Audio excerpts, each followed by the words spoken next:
Today, we are going to have clips from the Senate Banking and Housing and Urban Affairs Committee. They met a couple days ago. And this gentleman, Lee Reiners, this guy's an asshole. I'm going to play some clips for you today. You listen to them and you be the judge. If you think he's an asshole, comment down below. But he wants to give all the power of oversight of the crypto industry in America to the SCC.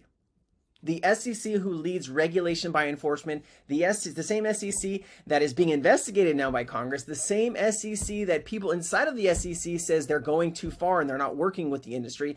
This guy wants to give all the power to the bald-headed Gary Gensler. All right, so let me play these clips and I'll let you decide. You be the judge of if you think this guy is here to help us or this guy is here to hurt us. I'm thinking he's here to hurt us. To the world in a 9-page white paper posted on Halloween 2008. And the first Bitcoin transaction occurred in January 2009. 14 years, thousands of cryptocurrencies, and trillions of investor losses later, crypto scarcely resembles the purely peer-to-peer version of electronic cash first envisioned by Satoshi. By technology standards, crypto is not new. For comparison, the iPhone was introduced in 2007. Anyone who held a smartphone in their hand for the first time immediately recognized its transformative potential. More recently, OpenAI made the artificial intelligence chatbot, ChatGPT, available to the public last November. 2 months later, ChatGPT had 100 million monthly active users, making it the fastest growing consumer application in history. After 14 years and countless claims that crypto represents the future of money, finance, or something else, we have yet to see crypto's killer use case. Okay, so if you've been in my community or if you've listened to some of my videos, you know that what this guy said is full of shit. We know banks, central banks, and institutions are adopting the technology at record speeds. Bank of America has 200 crypto patents, minimum, and more.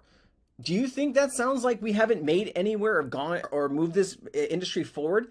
This guy is straight lying to the council, and he's basically trying to torpedo the entire industry in America. This gentleman right here, Lee Reiners.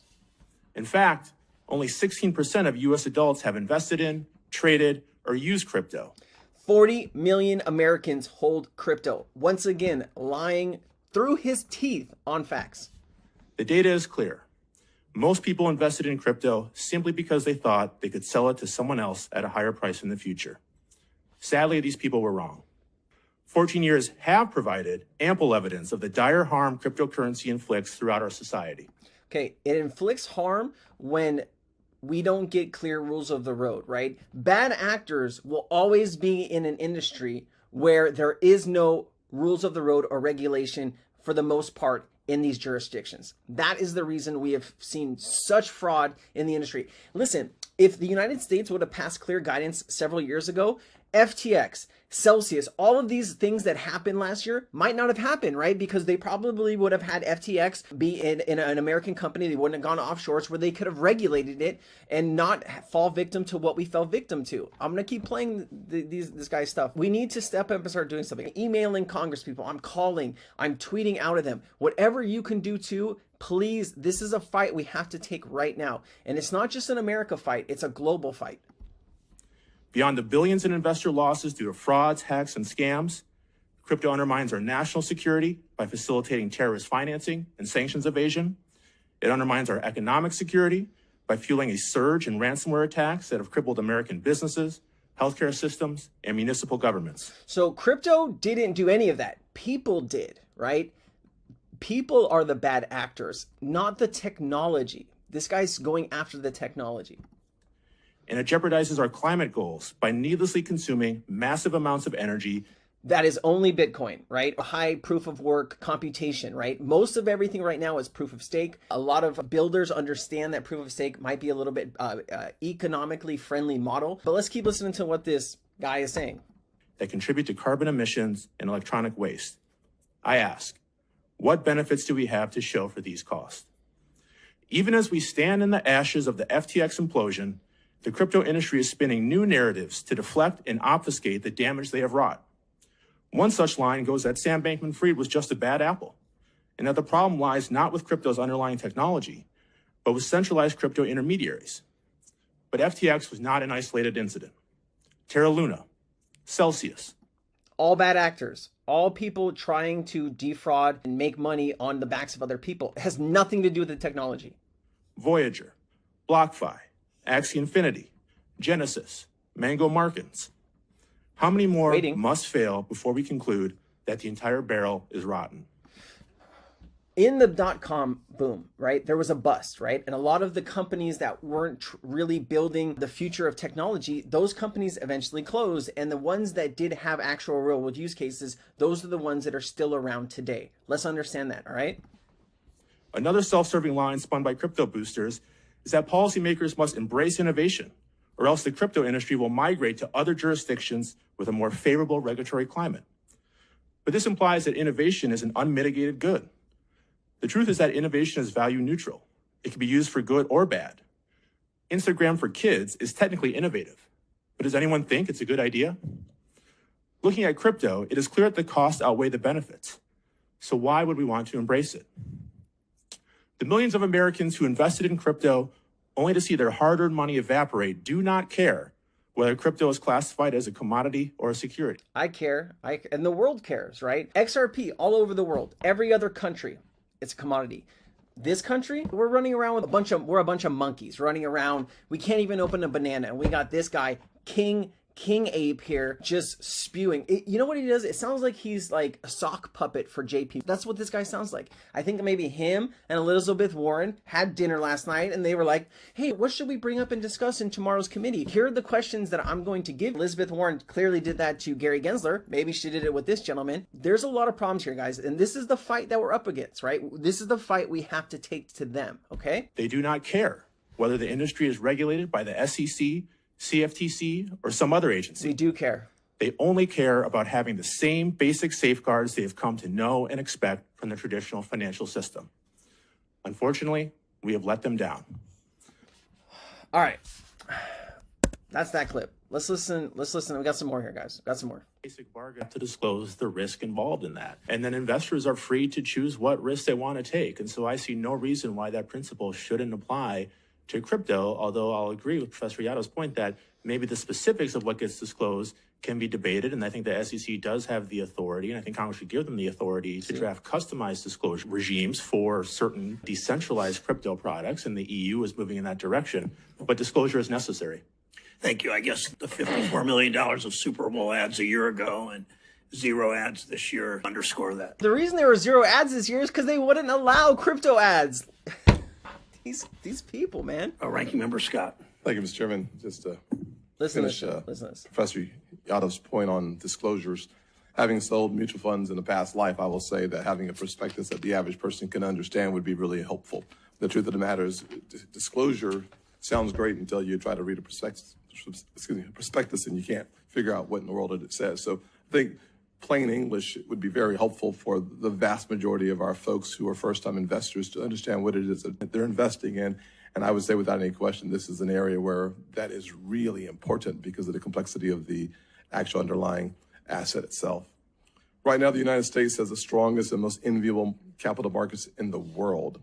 The reason right now we do, but if we keep going down this lane and letting someone like Lee set the tone and the pace of what our regulation will look like in this country, America won't be, the only thing America is going to have is a lot of military and very little technology at that point. Very simple reason. The sun never sets on American innovation. Over decades, we have fostered a financial environment that has decreased poverty, increased homeownership, and made the American dream a reality for more and more of our citizens. Our goal should not be any different when it comes to digital assets. Our aim should be to provide rules of the road that are clear, I like this, consistent, and most importantly, foster an environment that rewards opportunity while ensuring consumers are informed and protected against fraud and deception. As we speak here, several countries across the globe are creating their own framework to address the rise of cryptocurrency. Unfortunately, our regulators have muddied the waters. We have been told everything from we need legislation to more recently that regulators have the tools they need to supervise this industry. That is quite a flip-flop. Once again, it is really important that we have Chair Gensler here before September. It is far too far in the future for us to wait that long before we hear from Chairman Gensler. The regulators have permitted activity in this space without providing clear rules of the road, which has unfortunately led to the multiple failures that brings us here today. Let's be clear. Had the SEC provided anything besides hostility to the crypto industry, we may have been able to save investors from losing billions of dollars on FTX, Celsius, BlockFi, and the list goes on. So my question, Professor Jing, what should Congress keep in mind when it considers developing an approach to the crypto industry? How do we strike a balance between appropriate and thoughtful regulation and the tool of innovation that it could be? All right, Mr. Scott laid it out pretty well, right? Regulators, including the SEC, right? Or we have clear guidance. We know what to do, right? But they haven't set the rules for everybody. What's happening right now is that companies are going to the SEC. They're trying to cooperate, and the SEC can put them through up to 100 different questions and different things to try to poke and prod and find out what they can find. And if the SEC doesn't like anything that they don't like, they bring in enforcement action. They don't say, hey, this doesn't look right, can you fix it or whatever? They bring in enforcement action. So it's regulation by enforcement, and it's causing a lot of projects to not only not want to build in America, but move everything overseas and build there where they feel like they're not going to get a Wells notice in the mail. That is when the SEC letting you know that they're going to sue you. That's a real possibility of what's going on right now, guys. Listen, I don't want to bring this video too long. I'm going to make, there's tons more content in here that I'm going to play and put out. Look for round 2 of this, maybe next day or the day after this one comes out, but there's a lot more to listen to and there's a lot more here, guys. Let's get into all of this so we can clearly understand who we need to fight in this fight for clear regulation and guidance in America. Companies can build and people can thrive. Retail investors are not screwed at every single turn, because that's exactly what's happening. The SEC is helping Goldman Sachs. They're helping JP Morgan by kicking the retail investor out, so we can't stake to earn. We can't do anything. All we can do is go to our shitty bank account that is not really FDIC insured. You know how much money is in deposits in the US? $19 trillion. Do you know how much the FDIC has in their insurance bundle there? $110 billion. You do that math. They don't have enough money to protect us. So what they're trying to do here is they're trying to protect the banks. And that is where we lose again. I hope this was clear, guys. I hope my information that I am trying to give to you on this topic is helping you. If you can leave a comment below, what do you think about these clips? What do you think about what they're saying? I get all fired up when I hear this stuff, because this is just bullshit being spouted to the people that are going to be making the rules and the regulations for our country so we can have clear guidance. And it's not looking good if we have people like Reiners out there telling his lies and his bullshit about how bad digital assets are and everyone's a bad actor. No, not today.